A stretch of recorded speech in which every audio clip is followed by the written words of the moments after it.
आज की बात, स्वागत। आप जानते हैं कि आज की बात में इस समय हम लोग बौद्ध सम्राट कुबिले खान, इनका राजकाज, इनका राज्यकाल और इनके शासन सत्ता की जो स्थिति थी और उसमें बुद्ध धम्म का स्थान कैसा था, इस बात की जानकारी आप तक पहुंचा रहे हैं। और इस कड़ी में हमने पिछली बार देखा कि कैसे सम्राट कुबिले खान ने मंगोल को एक बेहतर देश बनाने के लिए क्या क्या योगदान दिया, जिसमें आप कह सकते हैं कि उस वक्त का जो इतिहास कहता है कि कुबिले खान के ही वो शासनकाल में वहाँ नोट ये चलन में आए, मतलब कागजी नोट। वैसे कुछ इतिहासकार तो ये भी मानते हैं कि ये शायद मंगोल ही प्रथम ऐसा देश रहा जहाँ कागजी नोटों का चलन सबसे पहले शुरू हुआ। आइए अब यहाँ आगे बढ़ते हैं। देखिए, डाक व्यवस्था भी मंगोल सम्राट कुबिले खान के युग का ही एक आविष्कार मानी जाती है। डाक व्यवस्था को भी कुबिले खान के ही शासनकाल का एक आविष्कार माना जाता है। आज आप देखते हैं कि पोस्टल सिस्टम जो है ये पूरी दुनिया का एक बड़ा महत्वपूर्ण सिस्टम है। दूसरी बात, ये उस वक्त संसार के लिए बड़ी नई बात थी, जबकि आज ये बिल्कुल प्रचलन में है और राजधानी से प्रत्येक सूबे को एक सड़क जाती थी।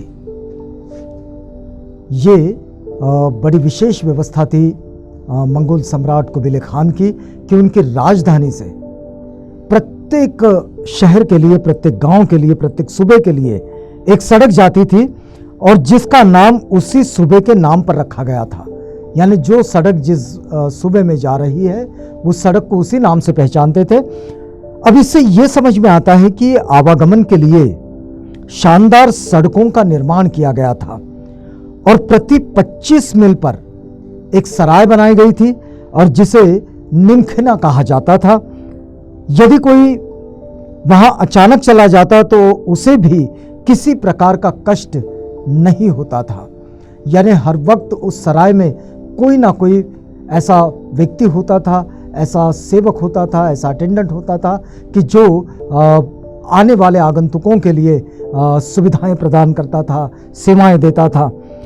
हर सराय में राजकीय संदेश वाहकों के लिए 200 से 400 घोड़े भी मौजूद थे। यानी जहां मुख्य सड़क से, सराय के पास से यदि गांव तक जाने के लिए कोई अच्छा रास्ता ना हो तो ये घोड़े उसके लिए हमेशा उपलब्ध होते थे और वो 200 से 400 घोड़े हर सराय पर।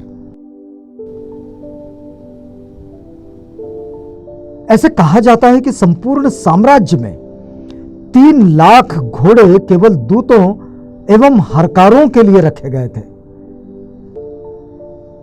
3 लाख घोड़े सिर्फ उन लोगों के लिए जो सरकार की ओर से, शासन की ओर से, राजा की ओर से, सम्राट की ओर से सेवाएं दे रहे हैं। और सरायों की संख्या 10,000 से भी अधिक मानी जाती है और 2 सरायों के बीच 2-3 मील पर एक छोटा किला होता था जिसके चारों ओर लगभग 40 घर होते, उनमें राजकीय हरकारे रहा करते थे। अब इन संदेश वाहकों की या डाकियों की कमर में एक चपरास तथा एक पटका होता था। पटके में बहुत सारी घंटियां बंधी होती थी। जब वे तेजी से घोड़े की पीठ पर 3 मील का रास्ता तय करते तो घंटियां बजती रहती थी और इसी आवाज से अगली मंजिल का डाकिया तैयार हो जाता था। पहले संदेश वाहक का संदेश लेकर दूसरा हरकारा आगे बढ़ता था। तो अब देखिए कि मतलब ये किस तरह की व्यवस्था है कि यहां घोड़े पर ये जो पटकों में कई घंटियां बांधे, ये जो हरकारा है, ये जो पोस्टमैन है, ये घोड़े पर बैठा है, संदेश लेकर चल रहा है और जब घोड़ा दौड़ रहा है, चल रहा है, तो उससे, उसकी आवाज़ से अगली स्थान पर जो हरकारा है वो संदेशवाहक पहले से अलर्ट होता था और ये संदेशवाहक से वो संदेश लेकर आगे बढ़ जाता था। तो इस तरह की ये व्यवस्था सम्राट कुबिले खान के वक्त में देखी गई। इस व्यवस्था के कारण जो सुबह 10 दिन की दूरी पर होते, सम्राट एक ही दिन में उनका समाचार प्राप्त कर लेता था और चिट्ठियां भी इसी प्रकार भेजी जाती थी। इन चौकियों पर पहुंचने का हरकारों का समय निश्चित होता था और इसका निरीक्षण विभाग का एक अफसर प्रति मास उसका निरीक्षण किया करता था। मतलब एक सुपरविजर यही काम करता था कि इन सब का रखरखाव सही तरीके से होता रहे। अब देखिए कि इन चौकियों पर विशेष प्रकार के चुने हुए हरकारे भी होते थे। कुछ विशेष दूत भी हुआ करते थे जो खास संदेशों के वाहक थे। अब ये सब जगह में ये व्यवस्था होती है। अब राजेशाही में तो ऐसा होना ये बड़ी सामान्य सी बात है, क्योंकि वहाँ कुछ गोपनीय संदेश भी होते हैं।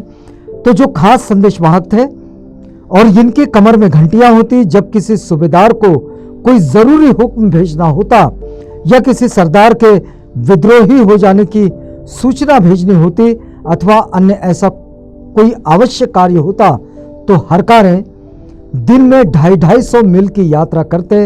ये घोड़ों पर सवार होकर उन्हें सरपट दौड़ाते थे। 250 किलोमीटर की यात्रा घोड़े पर सीधे बिना रुके सरपट दौड़ के साथ ऐसे हुआ करती थी। और घंटियों की आवाज से दूसरी चौकियों पर एक मजबूत घोड़ा और हरकारा तैयार मिलता था। और इस तरह से ये जो संदेश वाहन का कार्यक्रम है ये हुआ करता था। तो ये जो डाक व्यवस्था, ये जो पोस्टल व्यवस्था है, संदेश वाहन की व्यवस्था है, ये व्यवस्था मंगोल सम्राट कुबेले खान के वक्त की एक बड़ी अच्छी व्यवस्था मानी जाती है। और इसका आविष्कार भी इसी काल में हुआ ये भी माना जाता है। 35 वर्ष राज्य करने के बाद 1284 में 80 वर्ष की उम्र में महान मंगोल सम्राट कुबेले खान का देहांत हुआ। जब उनका देहांत हुआ तो उनकी उम्र 80 साल की थी। एक बात जो पंडित राहुल सांकृत्यायन जी लिखते हैं, उनकी पुस्तक है मध्य एशिया का इतिहास। इसके दूसरे भाग में उन्होंने लिखा है कि उस समय उसके महान साम्राज्य में, जो पंजाब के, आज का जो भारत का पंजाब है, इसमें पंजाब की बहुत सी भारतीय भूमि भी मंगोल सम्राट कुबेले खान के अधीन थी। अब ये राहुल सांकृत्यायन जी ने लिखा है, अन्य इतिहासकारों का मानना अलग भी है। कुबेले खान के समय से मंगोल के लिए बौद्ध धर्म राष्ट्रीय धर्म हो गया था। कुबेले खान के समय में मंगोल के लिए यह राष्ट्रीय धर्म था और बाद में वो सिंहल, वर्मा, श्याम और तिब्बत की भांति राष्ट्रीयता का प्रतीक बन गया। आज जैसे हम देखते हैं कि श्याम हो, चाहे सिंहल हो, चाहे वर्मा हो, चाहे तिब्बत हो, इन सब जगह में बौद्ध धर्म ये उनका राष्ट्रीय धर्म है, राष्ट्रीयता का प्रतीक है। और वैसे ही ये मंगोल में भी बन गया था। फिर सन 1368 में चीन में मंगोल शासन का अंत हुआ। चीन से मंगोलों का शासन खत्म हो गया, ये 1368 की बात है। और फिर मंगोलों में बुद्ध धर्म का विस्तार और प्रचार कार्य का अंत नहीं हुआ, लेकिन इसके बावजूद मंगोल में बुद्ध धर्म बना रहा और वहाँ के लोगों में ये बात बनी रही कि वे बौद्ध धर्म के अनुसरणकर्ता, अनुगामी बने रहे। तो इस तरह हमने देखा कि कैसे बौद्ध सम्राट कुबेले खान ने बुद्ध धर्म के विकास में, उसके विस्तार में, मंगोल की नई संरचना में और उसके पुनर्निर्माण में कैसे योगदान दिया।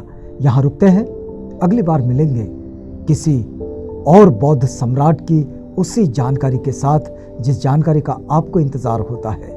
तो यहाँ रुकते हैं इस वादे के साथ कि अगली कड़ी में आपसे पुनः मुलाकात होगी। तो तब तक के लिए हमें इजाज़त दीजिएगा।